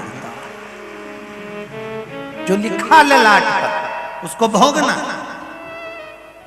तो कई लोग कहते हैं जब ललाट पर लिखा है और भोग नहीं है तो कथा क्यों सुने? उसका कारण है, ललाट पर लिखा उसको भोगना है, पर कथा इसलिए सुनो कि तुम्हारा दृष्टि, तुम्हारा ध्यान, तुम्हारा मन जब परमात्मा के चरणों में चला जाएगा तो ये निश्चित है जो कर्म की गति में लिखा है, परमात्मा के सामने प्रणाम करने से, एक लोटा जल चढ़ाने से जो तुम्हारी कर्म गति में लिखा है वो धीरे धीरे धुलता चला जाएगा। शिव उसको सार्थक कर। आप तो एक लोटा जल जब शिव जी के मंदिर में चढ़ाओ तो ये विचार करके चढ़ाना कि हम शंकर भगवान पे जल नहीं चढ़ा रहे, हमने जो अपने ललाट पर जो हमारी कर्म गति में लिखा है, हमारे जीवन में जो दुख लिखा है, हमारे जीवन में जो कष्ट लिखा है, हमारे जीवन में जो परेशानियां लिखी हैं, हम शिव जी पे जल चढ़ा रहे हैं, पर वो जल से हम अपनी कर्म गति को धो रहे हैं। हमने जो ललाट पर लिख कर रखा है, अपने जीवन में जो दुख तकलीफ कष्ट लिखा है, उसको हम धो रहे हैं। शंकर भगवान पर एक लोटा जल चढ़ाकर हम अपनी कर्म गति को,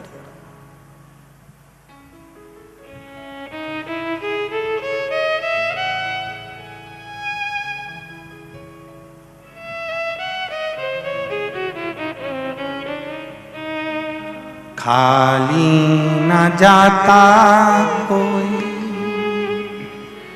दर से तुम्हारे, खाली न जाता कोई दर से तुम्हारे, मैं भी खड़ा हूँ नन्ही बाहें बसा, मैं भी खड़ी हूँ नन्ही बाहें पसारे, अपने हृदय से लगा लो गिरा जा रहा हूँ, उठा लो भोले अपने दर से, अब तो न टालो गिरा जा रहा हूँ, उठा लो। हे प्रभु, हम शिव जी के मंदिर में जाएं, एक लोटा जल चढ़ाने को जाएं, पशुपति व्रत करने को जाएं, हम शंकर भगवान को रिझाने के लिए जाएं, हम शिव को मनाने के लिए जाएं, तो हमारे भीतर ये जरूरी नहीं है कि हम बार बार शंकर भगवान से कहें कि मेरा कर्जा बढ़ गया, कर्जा चुकाओ, मेरा कर्जा बढ़ गया, कर्जा चुकाओ, मेरा पैसा लेकर चले गया, पैसा वापिस दिलाओ, मुझे ये दुख आ गया, मेरा दुख मिटाओ। हमें भगवान के सामने रोज जाकर ये नहीं। पशुपति व्रत किस किस ने करे, जरा हाथ उठाओ। सबने करे? धर लो वापिस धरो। पशुपति व्रत करते हैं तो पशुपति व्रत करने का एक नियम है, आपको बताया था पहले भी, जितनी बार आपने टीवी पर सुना होगा, उसका एक नियम है पशुपति व्रत करने का। 5 सोमवार का व्रत होता है। कितने सोमवार का है? 5 सोमवार का। पहले सोमवार को जब हम पूजन की थाली लेकर जाते हैं, सुबह अभिषेक पूजन करते हैं, शाम के समय पर कितने दिए? 6 दिए लेकर जाते हैं, 5 दिए और 6वां दिया वहीं रखते हैं, प्रसाद लेकर जाते हैं, उसके 3 हिस्से करते हैं, 5 दिए मंदिर में प्रज्वलित कर देते हैं, प्रज्वलित करने के बाद 6वां दिया वापस जमीन पे से उठाकर थाली में रख लेते हैं, 2 हिस्से प्रसाद के मंदिर में छोड़ देते हैं, 1 हिस्सा प्रसाद का लेकर आ जाते हैं। पहले व्रत में भगवान को निवेदन कर दिया जाता है कि ये व्रत मैंने इसलिए करा, बाकी के 4 व्रत में हमको बोलना नहीं चाहिए कि हमको ये तकलीफ के कारण मैंने व्रत करा। केवल पहले व्रत में आपको बता देना है कि बाबा मैंने ये व्रत इस कारण से करा, और जब 5वां व्रत आए तब नारियल और उसके साथ में 11 रुपए और जो भी आप सामग्री 108 दाना चावल या मूंग या बेलपत्री या फूल जो चढ़ा रहे हो उसके साथ में बाबा से विनती कर दो, बस पहला और आखिरी। इसके सिवाय आपको फिर वो व्रत के बीच में एक भी सोमवार को नहीं बोलना कि बाबा मुझे ये तकलीफ है। कारण इसको और दूसरी भाषा में समझ लो। सब्जी वाले के यहाँ सब्जी लेने जाओगे तो मुंह से बोलकर बताना पड़ेगा 1/2 किलो बैंगन दे दो, आधा किलो टमाटर दे दो, 1 किलो मुझे आलू दे दो, आधा किलो लौकी दे दो। बोलो री जीजियो, जम के तो बोलो, उधर वाली भी बोलो जरा, सही है? ऐसे ही बोलोगे ना कि आधा किलो हमको ये दे दो। किराने वाले के जाओ तो किराने वाले क्या बोलना पड़ेगा, मुझे आधा किलो मूंगफली का दाना दे दो, 1 किलो साबूदाना दे दो, आधा किलो चिप्स दे दो। बोलो री जीजियो, सही है? बोलना पड़ेगा कि नहीं बोलना पड़ेगा? पर मेडिकल वाले के यहाँ जाओ,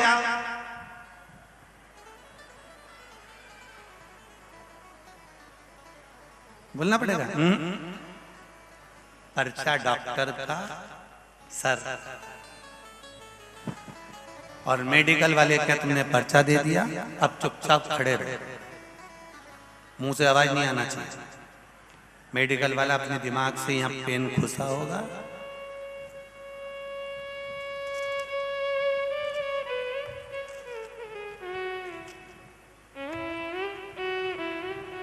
चार या 5 तरह की दवाई निकाल के रख देगा, लिफाफे में रखेगा और तुम्हारे हाथ में बिल पकड़ाएगा, ये ले जाओ।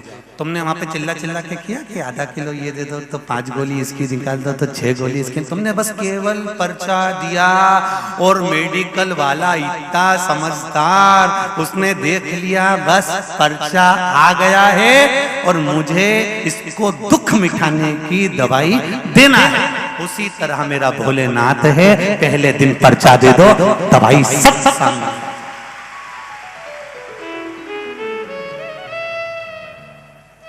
शिव जी का मंदिर सब्जी की दुकान नहीं है, आधा किलो टमाटर दे दो। शिव जी का मंदिर किराने की दुकान नहीं है कि आधा किलो मुझे साबूदाना दे दो। शिव जी का मंदिर तो मेडिकल है। शंकर भगवान मृत्युंजय कहलाते हैं, मृत्यु को जीतने वाले। वहां तो व्यक्ति अगर केवल गया है या शंकर के मंदिर के सामने से निकल के गया है या शिव मंदिर का शिखर का दर्शन कर कर गया है या शंकर मंदिर का आचमन कर कर गया है, शिव मंदिर के बेलपत्र खा ली उसने, शंकर भगवान के शिवलिंग का मात्र स्पर्श कर लिया उसने, शिवजी भगवान शंकर का शिवलिंग अपने आप में एक मेडिकल की दुकान औषधि है जिसका मात्र स्पर्श करते से दुख मिट जाता है। शिवलिंग तो वो है, दुख मिट गया, केवल स्पर्श करा और दुख मिट गया।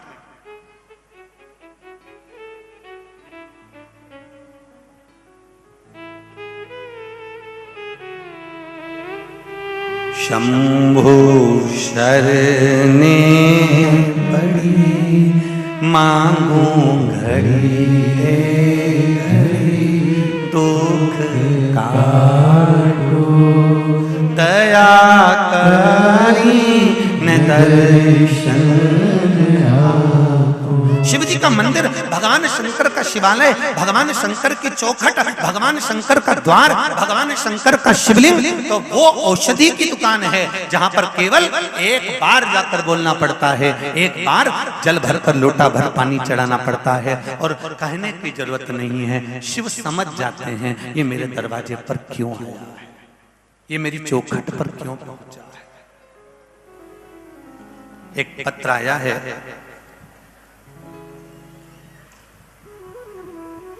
वंदना संजय सिसोदिया महाराष्ट्र सिरपुर से आए हैं, जहां बैठे हो हाथ हिलाइएगा।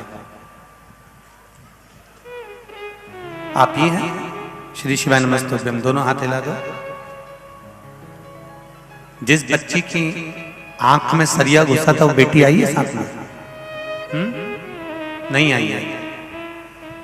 इसमें आपने लिखा है, मैं वंदना संजय सिसोदिया शिरपुर से आई हूं, मेरी भतीजी 7 वर्ष की छत पर से खेल रही थी, खेलते खेलते उसके आंख में सरिया चला गया, आंख पूरी तरह से डैमेज हो गई। डॉक्टर ने कह दिया ये आंख से दिखेगा नहीं।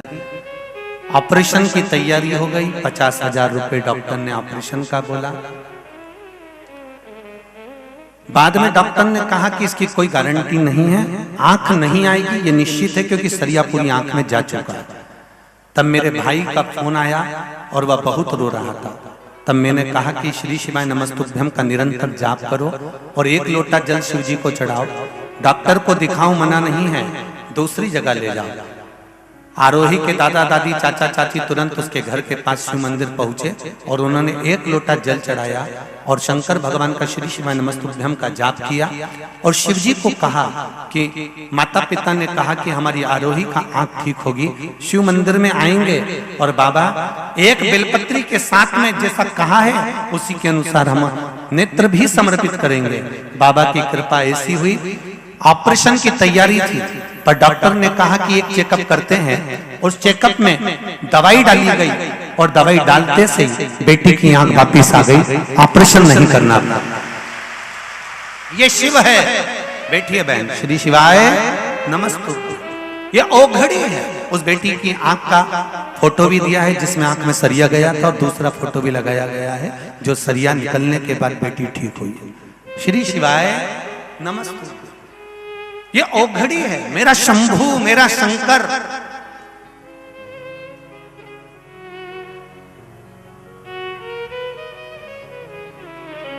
हमें तो ऐसा लगता है कि शिव महापुराण की कथा भी कहीं ना कहीं औषधि का कार्य करती है।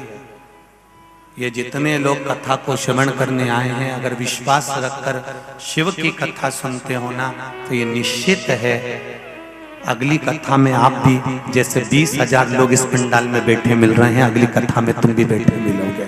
ये विश्वास करता, ये भरोसा करता।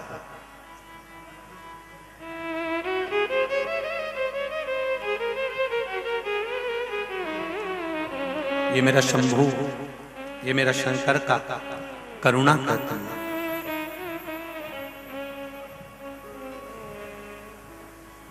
आपका विश्वास पूर्ण हो। हमने कल भी कथा में कहा था बीकन गांव के लोगों का तो भाग्य प्रबल हुआ, कहीं पुण्य की गुल्लक फूटी होगी, इसलिए इतने छोटे से गांव में ये शिव महापुराण की कथा, कहीं ये पुण्य की गुल्लक फूटी होगी। और अगली तैयारी रायपुर वालों की है और रायपुर वालों के बाद में फिर कानपुर वालों की है और कानपुर वालों के बाद में फिर इंदौर। 24 नवंबर से इंदौर के संजय जी शुक्ला जी की मित्र मंडली कथा करा रही है। तो ये तो भाग्य से मिल रही है। और क्या मिलता है कथा के पंडाल में बैठने से? ये तो सियोर वाला महाराज जब अगली कथा में चला जाएगा और आपका पत्र जब आप लिखकर भेजोगे तब मालूम पड़ेगा कि सियोर वाला महाराज जो कहा शिव महापुराण के माध्यम से जो वर्णन किया वो मिला कि ना मिला। ये तो कथा है और अपार समुद्र। शंकर भगवान माता सती को लेकर शिव महापुराण की कथा में बैठे थे। भगवान कुंभज ऋषि कथा कर रहे हैं, अगस्त ऋषि कथा कर रहे हैं, सती मैया बैठी। सती मैया ने विचार करा कि मेरा शरीर जलकर भस्म हो जाए, तो शरीर जलकर भस्म हुआ। शिव जी ने मांगा कि मुझे राम का दर्शन हो जाए, तो राम का दर्शन मिला। कुंभज बाबा ने कहा यह कथा कोई साधारण नहीं होती। भगवान की कथा को जब जीव श्रवण करने बैठता है, जो मन में कामना लेकर बैठता है उसकी कामना भगवान पूर्ण करता ही है, ये निश्चित है। आप किस भाव से बैठे हो ये मालूम नहीं, पर मिले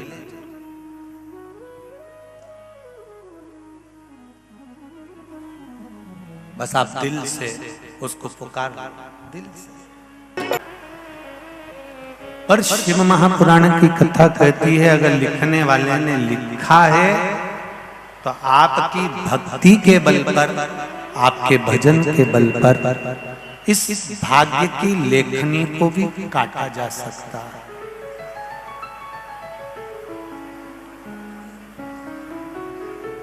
बस एक बात ध्यान में रखिए, मत बुरे कर्म कर बंदे वरना पछताएगा। भगवान की आंखों से तू बच नहीं पाएगा, तू बच नहीं पाएगा। अरे ओ अज्ञानी मत करना दानी, तेरे कर्म का फल भी तू ही पाएगा। जैसा किया तूने तेरे आगे आएगा। मत बुरे कर्म कर बंदे वरना पछताएगा। भगवान की आंखों से तू बच नहीं पाएगा, तू बच नहीं पाएगा। कितना जोरदार गाती हो रे बीकन गांव वाले, बिल्कुल साथ में एकदम बढ़िया। घरे जाके नजर उतर वाले वास्तवता है। आप लोग बड़े आनंद के साथ कथा का रसतत्व ग्रहण कर रहे हो। इतनी लाखों की संख्या में होने के बाद अगर एक सुई भी गिर जाए तो मालूम पड़ जाए कि कहाँ गिरी है। ये आपका एकदम साइलेंट रहना, एकदम चुप रहकर कथा सुनना, नमन है आप लोगों को, प्रणाम प्रणाम है।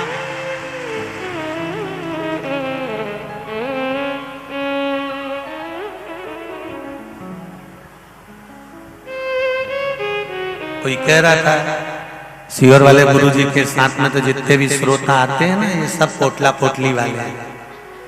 सब बेग भर भर के लिए आते हैं, पोटला पोटली बांध बांध के, और खूब शोर मचाते हैं। उनसे निवेदन है,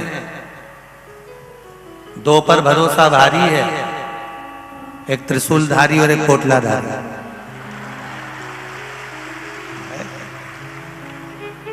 तुम चिंता मत करो, कभी मौका मिले अपने अपने नगर में तो इन लोगों का दर्शन ही कर लोगे ना।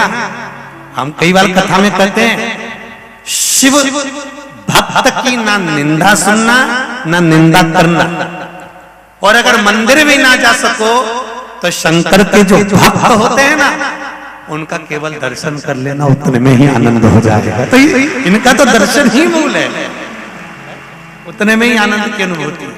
बहुत शिव कथा कर रहे हैं, भगवान शंकर का चरित्र कराए।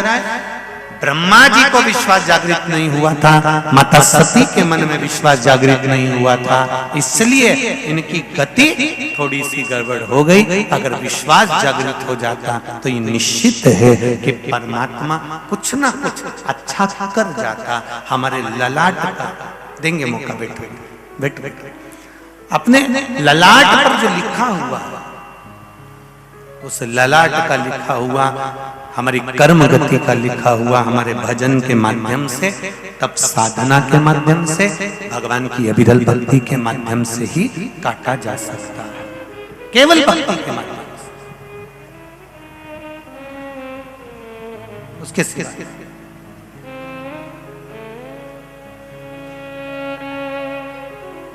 दक्ष प्रजापति की धर्मपत्नी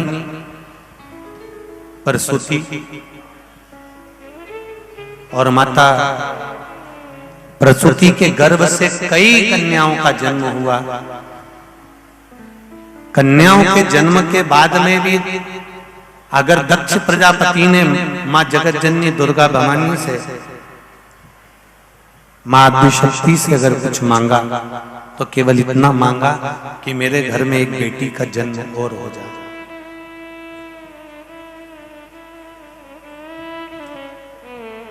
एक बेटी का जन्म और हो जाए।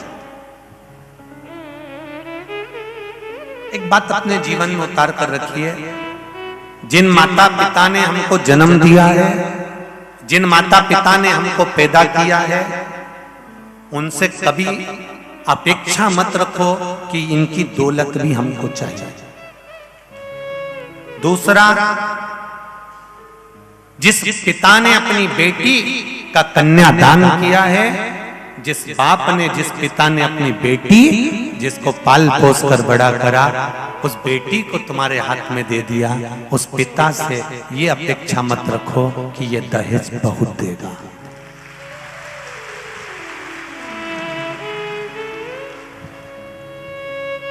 तीन जगह से अपेक्षा नहीं रखना चाहिए।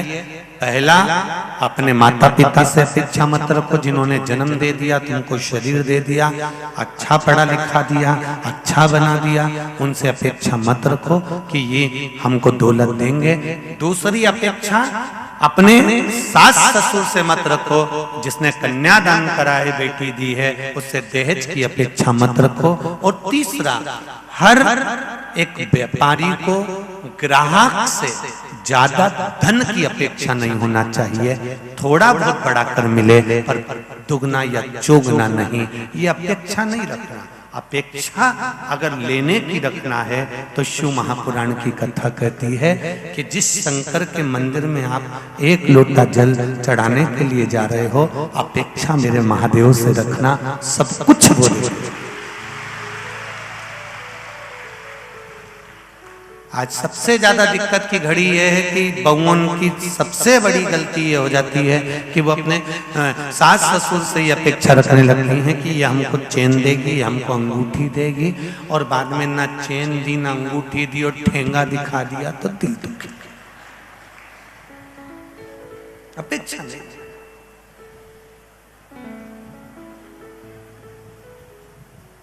ब्याह करने जाओ, बेटा बेटी का अगर विवाह करने जा रहे हो, बेटा बेटी का अगर विवाह करने के लिए जा रहे हो, अपेक्षा मत रखना कि बहुत दहेज मिलेगा। कन्यादान से बड़ा जो बाप अपनी बेटी को दे रहा है, जो पिता अपनी बेटी को दे रहा है, पाल पोस कर बड़ा करा, पढ़ाया लिखाया, संस्कारों के जल से उसको सिंचित करा, जब उस बाप ने अपने कलेजे का टुकड़ा दे दिया तो जो दहेज दे भी दिया वो बहुत दिन चलने वाला नहीं है, बहुत दिन नहीं चले।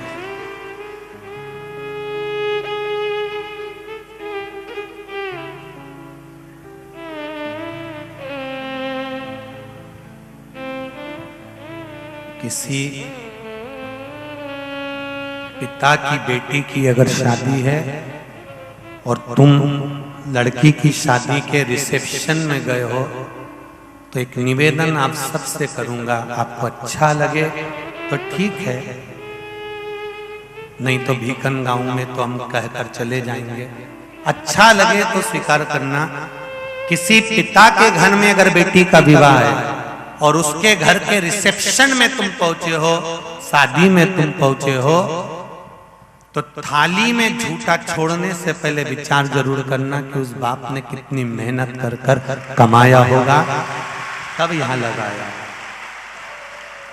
उसकी थाली में एक जरा सा खाया और झूठा छोड़ दिया, खाया और झूठा छोड़ दिया, खाया और झूठा छोड़ दिया, ये श्रेष्ठता है। बड़ा